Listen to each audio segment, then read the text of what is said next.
भक्तजनों, जय माता दी। इस कथा कहानी के माध्यम से आप और हम जानेंगे कि शरणागत की रक्षा क्यों करनी चाहिए।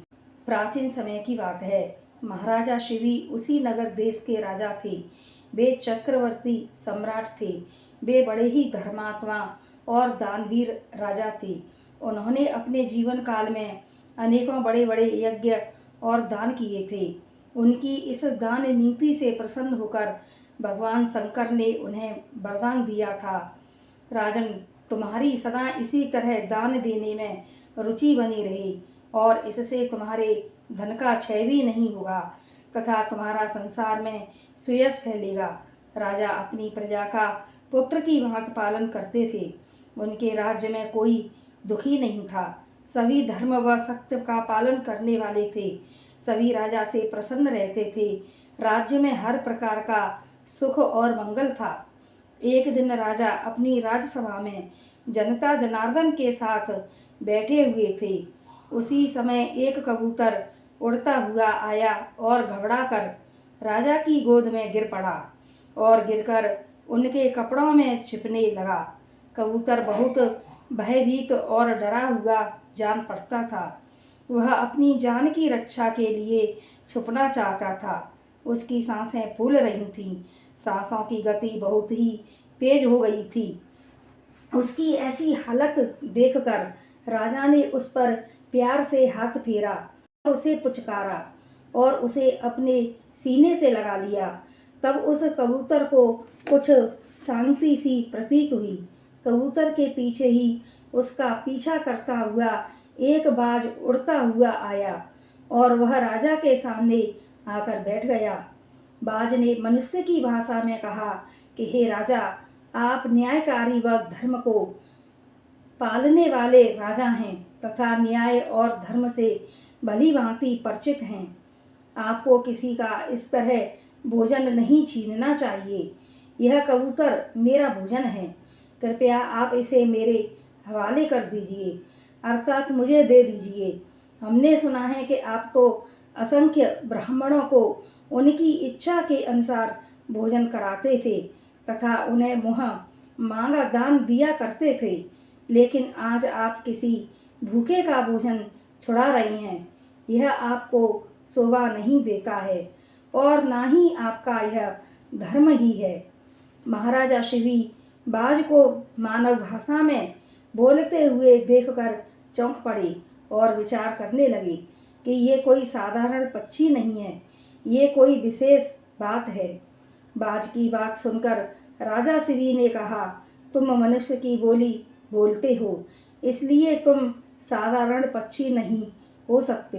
तुम इस भेष में चाहे जो कोई और भी हो, कुछ भी हो, यह कबूतर मेरी शरण में आया है और ये अपने प्राणों की रक्षा चाहता है। मैं किसी भी कीमत पर शरणागत का त्याग नहीं करूँगा। यही मेरा धर्म और कर्तव्य भी है। बाज बोला, महाराजा, मैं बहुत भूखा हूँ। आप मेरा भोजन छीनकर मेरे प्राण क्यों लेना चाहते हो? मैं क्षुधा से पीड़ित हूँ। राजा शिवी बोले, हे बाज पक्षी, तुम्हारी भूख मिटाने के लिए तो किसी भी मांस के टुकड़े से काम चल सकता है। तुम्हारे लिए यह कबूतर ही मारा जाए, यह कोई आवश्यक नहीं है। तुम चाहो तो अपनी क्षुधा की तृप्ति के लिए कबूतर के बराबर अन्य मांस मुझसे ले लो। बाज बोला, राजन, कबूतर या कोई दूसरा प्राणी मरे, मांस तो किसी को मारकर ही मिलेगा। सब प्राणी आपकी प्रजा हैं, आपकी शरण हैं, आपके लिए पुत्र के बराबर हैं। फिर किसको मारकर किसका मांस मुझे दोगे? जब किसी और को ही मारना है तो इस कबूतर को मारने में क्या दोष है? राजा, मैं तो मांस खाने वाला प्राणी हूँ और मैं अपवित्र मांस नहीं खाता। मुझे इस कबूतर से ही लोभ नहीं है। मुझे तो इस कबूतर के बराबर किसी पवित्र प्राणी का ताज़ा मांस तौलकर दे दो, जिससे मैं अपनी भूख को शांत कर सकूं। राजा विचार करने लगे कि मैं इस कबूतर के पीछे किसी अन्य प्राणी को क्यों मारूं?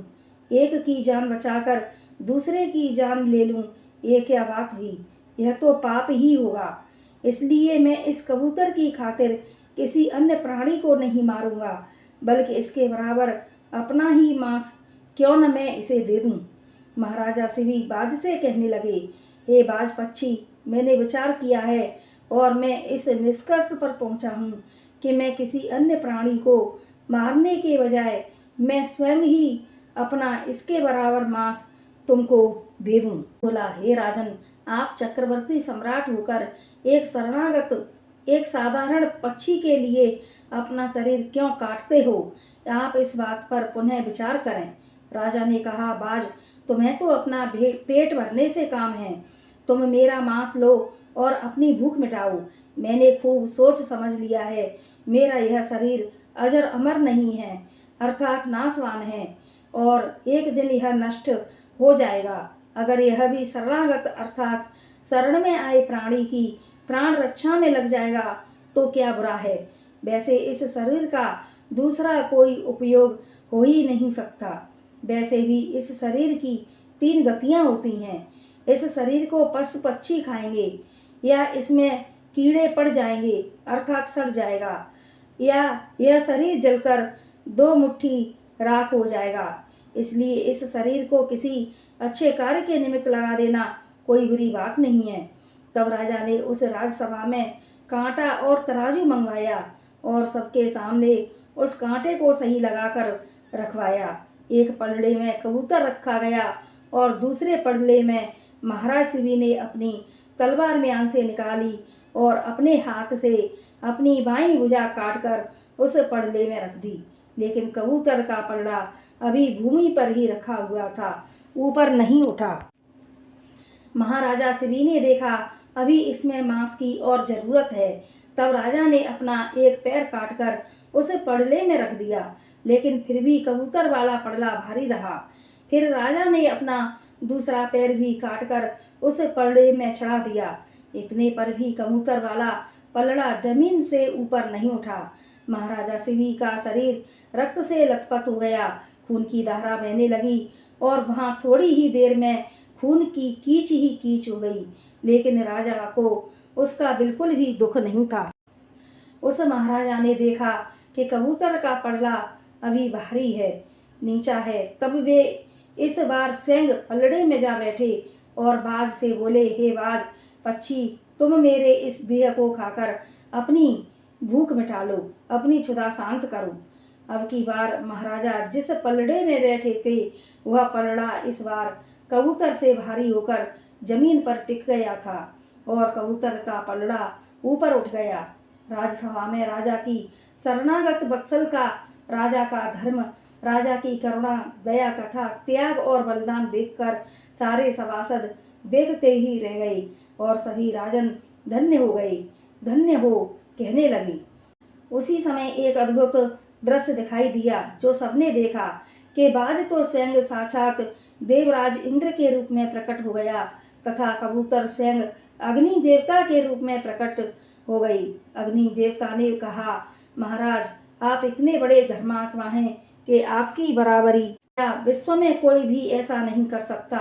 उसके बाद देवराज इंद्र ने राजा का शरीर पहले से भी सुंदर कर दिया और इंद्र बोले, राजन, आपकी धर्म परीक्षा के लिए ही हम दोनों ने यह बाज और कबूतर का रूप बनाया था।